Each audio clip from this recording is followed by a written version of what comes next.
Godwin John ministries வழங்கும் தினம் ஒரு சத்திய வார்த்தை. இந்த ஆடியோ நிகழ்ச்சிக்கு உங்களை அன்புடன் வரவேற்கிறோம்.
நம்முடைய பிதாவாகிய தேவனாலும் கர்த்தராகிய இயேசு கிறிஸ்துவினாலும் உங்களுக்கு கிருபையும் சமாதானமும் உண்டாவதாக.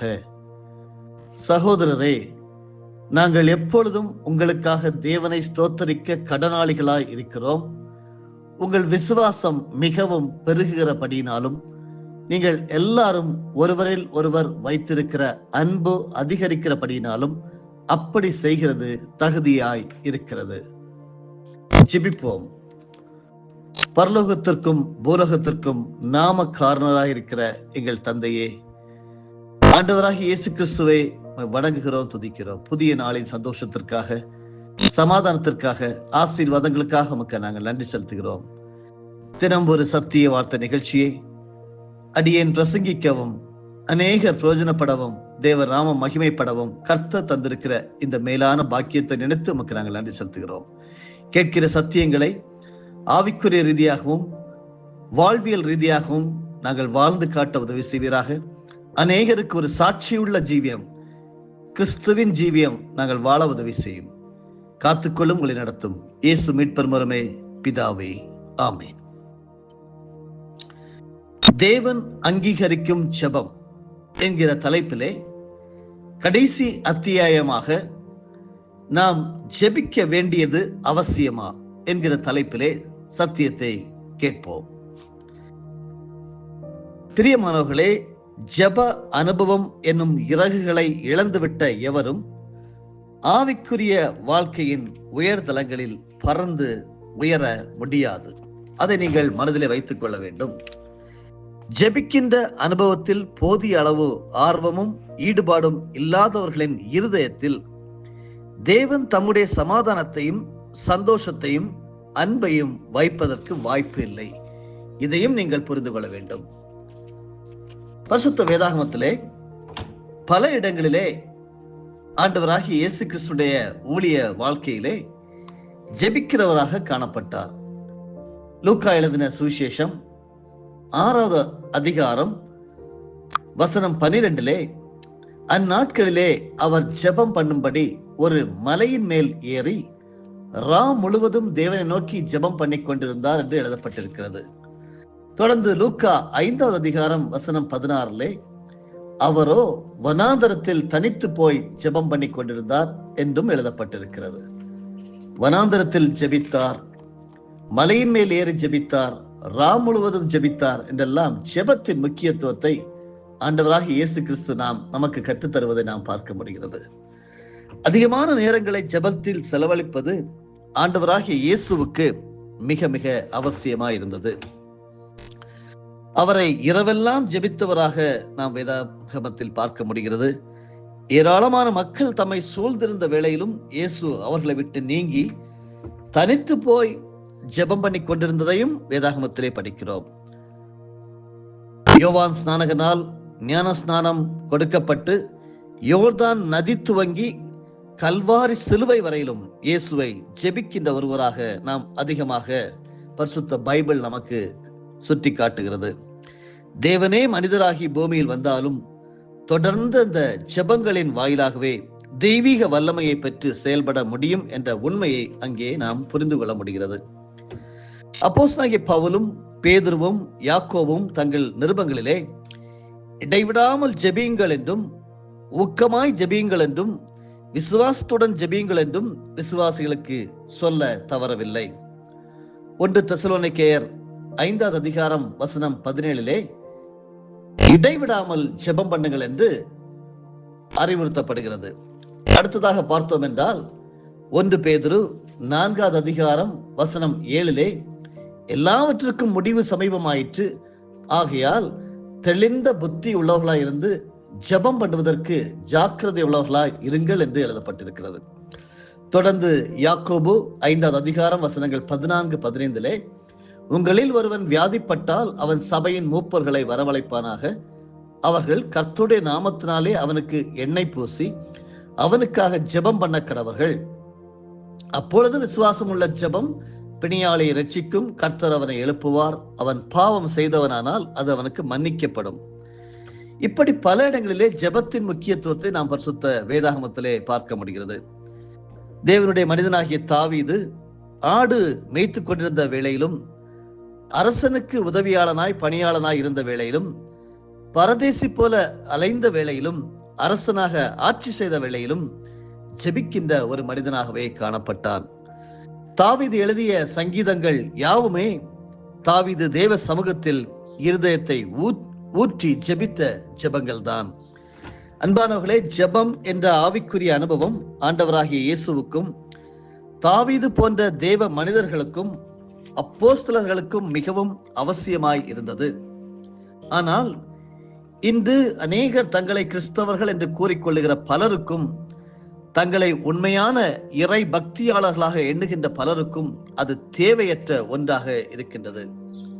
அவர்கள் ஜெபத்தின் முக்கியத்துவத்தை அலட்சியம் செய்வதோடு சில வேளை ஜெபிக்கும் அனுபவத்தை ஏளனம் செய்யவும் துணிகின்றார்கள். அதிகமாக ஜெபிக்க வேண்டியதன் அவசியம் என்ன? அதிகமாக ஜெபித்தால் தான் தேவன் கேட்பாரா? ஜெபிக்காமலே தேவனுக்கு நம்முடைய தேவைகள் தெரியாதா? ஜெபிப்பதனால் சர்வ வல்ல தேவனின் சித்தங்களையும் விருப்பங்களையும் மாற்றிவிட முடியுமா என்று அநேகர் கேள்விகளையும் எழுப்புகின்றனர். நீங்கள் அப்படி கேட்டு இருக்கிறீர்களா? உங்களுடைய ஜெப வாழ்க்கை எப்படி அருமையானவர்களே? இன்று நீங்கள் ஜெபித்தீர்களா? தனி ஜெபம் செய்தீர்களா? குடும்ப ஜெபம் செய்தீர்களா? ஜெபத்தின் அவசியத்தை குறித்த போதனைகளை விட ஜெபிக்க அவசியமில்லை என்ற துர்போதனை அநேகரை எளிதாக கவர்ந்து விடுகிறது. ஏனென்றால் ஜெபம் என்பது எளிதான விஷயம் அல்ல. எனவே ஜெபிக்காமல் அதனை தவிர்க்க ஏதாவது காரணம் கிடைக்காதா என யோசிக்கும் மக்களை துர்போதனைகள் எளிதாக பாதித்து விடுகிறது. ஆவிக்குரிய வாழ்க்கையின் உயிர் மூச்சு என்பது ஜெபம்தான். ஆவிக்குரிய வாழ்க்கையின் வெற்றியின் முதுகெலும்பு ஜெபம்தான். தரையில் வந்து விழுந்த மீன் உயிர் வாழாது. போதிய அளவு ஜெபிக்காத மனிதனின் ஆவிக்குரிய அனுபவம் அதிக நாள் உயிர் வாழாது. ஜெப அனுபவம் என்னும் இறகுகளை இழந்துவிட்ட எவரும் ஆவிக்குரிய வாழ்க்கையின் உயர்தலங்களில் பறந்து திரிய முடியாது. போதிய ஜெப ஆர்வமும் ஜெப வாஞ்சையும் இல்லாதவர்கள் சரியான ஆவிக்குரிய அனுபவங்களும் தெளிவான தேவ தொடர்பின் அனுபவங்களும் இல்லாதவர்களாகவே உள்ளனர். ஜெபத்தை முக்கியமாக எண்ணி செயல்படாதவர்களின் ஆவிக்குரிய வாழ்வில் ஆவிக்குரிய அழகை காண முடியாது. நேற்று தினத்திலே ஊழியக்காரர் ஒருவர் எங்களுடைய வீட்டிற்கு வருகை தந்த போது இதே கருத்தை தான், ஜெபம் இல்லாத வாழ்க்கை, ஒரு கிறிஸ்தவ வாழ்க்கை, ஒரு வெற்றியின் வாழ்க்கை வாழ முடியாது என்பதை அவரும் வலியுறுத்தினார். அன்பானவர்களே, திராட்சை செடியாகிய இயேசுவோடு கொடிகளாக பிணைந்திருப்பதே கிறிஸ்தவ வாழ்க்கை. தேவ உறவில்லாத ஆவிக்குரிய வாழ்க்கையை வாழ முடியுமா? யோவான் 15:1 இதை நாம் பார்க்க முடிகிறது. ஜெபம் என்பதை தேவனோடு பேசுதல் என்றும், தேவனோடு இருதயத்தில் உள்ளதை பகிர்ந்து கொள்ளுதல் என்றும், தேவ உறவை உள்ளத்தில் உணரும்படி செயல்படுதல் என்றும் நாம் கூற முடியும். ஆவிக்குரிய வாழ்க்கையின் அடித்தளமும் அஸ்திபாரமும் தேவனோடு இருக்கக்கூடிய உறவு மாத்திரமே. உங்களுக்கும் தேவனுக்கும் உள்ள உறவு எப்படி? நான் கேட்டால் தேவன் பதில் கொடுப்பார், தேவன் சொல்வதை நான் கேட்பேன் என்கிறதை தைரியமாக நீங்கள் கூற முடியுமா? அநேக கிறிஸ்தவ ஜனங்களால் அதை கூற முடியாது. ஒரு சிலரால் மட்டுமே கூற முடியும். அருமையானவர்களே, தேவனுடைய உறவை இலக்காக கொள்ளாத ஆன்மீகமும், தேவ உறவின் நிச்சயத்தை பெறாத ஆவிக்குரிய அனுபவமும் அழகு அற்றது, ஆரோக்கியம் அற்றது. அதனால் ஆவிக்குரிய கனிகள் விளைவாக ஏற்படுவதில்லை. தேவ உறவினை வாழ்க்கையில் அடையாளம் காண்பதும் அதனை அனுபவிப்பதுமே ஆவிக்குரிய வாழ்க்கையின் முக்கியமான விஷயம். இந்த அனுபவத்தை தேடாதவர்களும் அதனை அனுபவித்து பழகாதவர்களுக்கும் ஜெபம் என்பது முக்கியமான விஷயமாய் இருக்க முடியாது. தேவ உறவின் முக்கியத்துவத்தை உணராத ஆன்மீகவாதிகளுக்கு ஜெபத்தின் முக்கியத்துவம் தெரியாது. உங்களுக்கு அருமையானவர்கள், ஒருவேளை பெற்றோர்கள், பிள்ளைகள், உறவுகள் அவர்களிடம் ஒரு நாள் பேசாமல் இருந்தால் கூட நீங்கள் எப்படி உங்கள் வாழ்க்கையிலே துடிதுடித்து இருப்பீர்கள்? அதே போலதான் தேவனோடு இருக்கக்கூடிய உறவு. ஒரு நாள் தேவனோடு பேசாமல் இருந்தால் எப்படி உங்களில் தேவ உறவிலே நீங்கள் வலுப்பெற முடியும்? அருமையானவர்களே, சில மத கோட்பாடுகளை நம்புதல், சில பக்தி வழிபாடுகளில் ஈடுபடுதல், மத நம்பிக்கை சார்ந்த சில செயல்களை செய்தல் ஆகியவே ஆவிக்குரிய வாழ்க்கை என்று அநேகர் நினைத்துக் கொள்கிறார்கள். அங்கே தேவனுடைய உறவின் தேவையும் தெரியாது, தேவ ஐக்கியம் தேடும் ஆசையும் ஏற்படாது, தேவ உறவை அனுபவித்து மகிழும் பழக்கமும் கிடையாது. எனவே அப்படிப்பட்டவர்களுக்கு ஜெபத்தின் முக்கியத்துவமும் விளங்காது. சங்கீதக்காரராகிய தாவீது 42ஆம் சங்கீதம் 1 வசனத்திலே சொல்லுகிறார், மான்கள் நீரோடையை வாஞ்சித்து கதறுவது போல தாவீதின் ஆத்துமா தேவனுடைய உறவிற்காக ஏங்கி நின்றது என்று நாம் படிக்க முடிகிறது.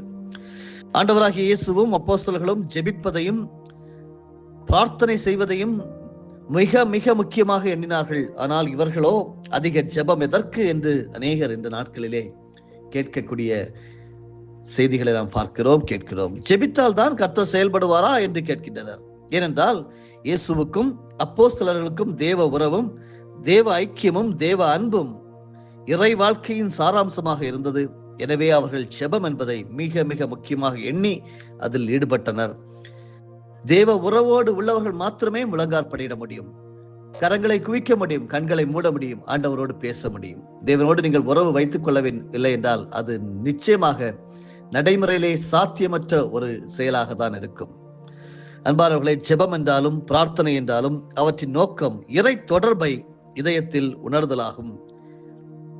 தேவனுடைய உறவை தேடி பெற விரும்பாதவர்களுக்கு ஜெபிப்பதும் பிரார்த்திப்பதும் தேவையற்ற விஷயங்களாகவே இருக்கும். ஜெபம் என்பதை தேவனோடு பேசுதல் என்றும், தேவனோடு இருதயத்தில் உள்ளதை பகிர்ந்து கொள்ளுதல் என்றும், தேவ உறவை உள்ளத்தில் உணரும்படி செயல்படுதல் என்றும் கூறலாம்.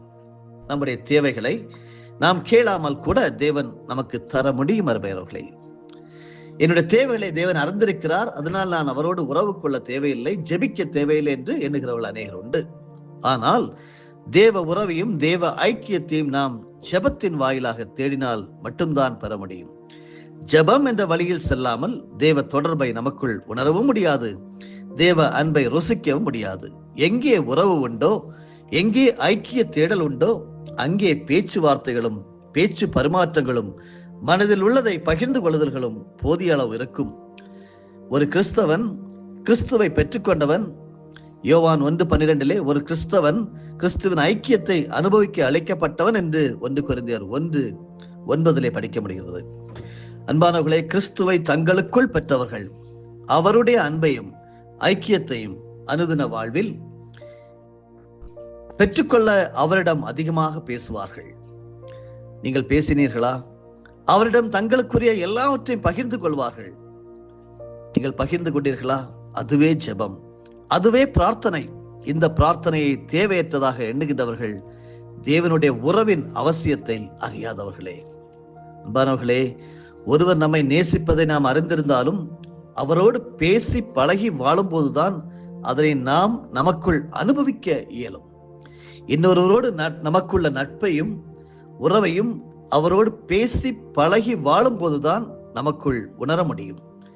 தேவனோடு நமக்கு இருக்கும் உறவை உண்மையென்று உறுதிப்படுத்த ஆண்டவரோடு பேசுதலாகிய ஜெபம் என்பது மிக மிக அவசியம். தேவ பிரசன்னத்தை நமக்குள் உணரவும் அந்த தேவ பிரசன்னத்தில் நமக்குள் ஆவிக்குரிய புத்துணர்வை பெறவும் ஆண்டவரோடு உரையாடுதலாகிய ஜெபம் அவசியம். தேவ சமாதானம் எப்படி நமக்குள் வரும்? தேவ ஐக்கியத்தினால் எப்படி நம்முடைய ஆத்மா உத்வேகமடையும்? அவை ஜெபத்தின் வாயிலாக மட்டுமே நமக்குள் வருகின்றது என்பதை மறவாதிருப்போம். ஜெபிக்கிறவர்களாக இவ்வளவு நாள் நீங்கள் செய்யாமல் இருந்தால் இன்று முதலாவது ஒரு நல்ல தீர்மானத்தை எடுங்கள். என்னுடைய முதல் பிரையாரிட்டி ஆண்டவரோடு பேசுவது, ஆண்டவரோடு உறவாடுவது, என்னுடைய விண்ணப்பங்களை அவருக்கு தெரியப்படுத்துவது, இந்த நாளுக்குரிய காரியங்களை தெரியப்படுத்துவது என்று தனிப்பட்ட ஜெபத்திலே முதலாவது துவங்குங்கள். பின்பு குடும்ப ஜெபம் செய்ய முடியும், பின்பு சபையாக கூடி ஜெபிக்க முடியும். 3 விதமான ஜெபங்களை மறந்துவிட வேண்டாம். தனி ஜெபம், குடும்பத்தோடு சேர்ந்து ஜெபிக்கின்ற ஜெபம், சபையோடு கூடி ஜெபிக்கின்ற ஜெபம். இது வாழ்க்கையில் இருந்தால் நீங்கள் தான் வெற்றி பெற்றவர்கள், சமாதானமுடையவர்கள், மகிழ்ச்சியாக வாழக்கூடியவர்கள். கர்த்தர் உங்களை ஆசீர்வதித்து காத்துக் கொள்வாராக. ஆமென். ஜெபம் செய்வோமா? அன்புள்ள பரமபிதாவே, ஆண்டவராகிய இயேசு கிறிஸ்துவின் பரிசுத்த நாமத்திலே உம்மிடம் வருகிறோம். பல நாட்களாக தேவன் அங்கீகரிக்கும் ஜெபம் என்று சொல்லி ஒவ்வொரு வார்த்தையாக நீர் கற்றுக் கொடுத்த பரமண்டலம் இருக்கிற எங்கள் பிதாவே என்கிற ஜெபத்திலிருந்து ஜெபம் என்பது எங்களுக்கு அவசியம் தானா என்று சொல்லி அழகாக எங்கள் ஒவ்வொரு வார்த்தையும் பரிசுத்த வேதாகமத்தின் ஆதாரங்கள் மூலமாக கற்றுத்தந்து ஜெபிக்கிறவர்களாக நாங்கள் இந்த தீர்மானம் எடுக்கிறோம். தனிப்பட்ட ஜெபம், குடும்ப ஜெபம், சபையோடு கூடி ஜெபிக்கிற ஜெபத்தை நாங்கள் அறிக்கை செய்கிறோம். தொடர்ந்து எங்களை வழிநடத்தும், வெற்றி வீரர்களாக வழிநடத்தும். இயேசு கிறிஸ்துவின் மூலமே ஜெயம் எடுக்கிற நல்ல பிதாவே, ஆமென். என் ஆத்துமாவே கர்த்தரை ஸ்தோத்தரி, என் முழு உள்ளமே அவருடைய பரிசுத்த நாமத்தை ஸ்தோத்தரி. என் ஆத்துமாவே கர்த்தரை ஸ்தோத்தரி, கர்த்தர் செய்த சகல உபகாரங்களையும் மறவாதே. ஆமென்.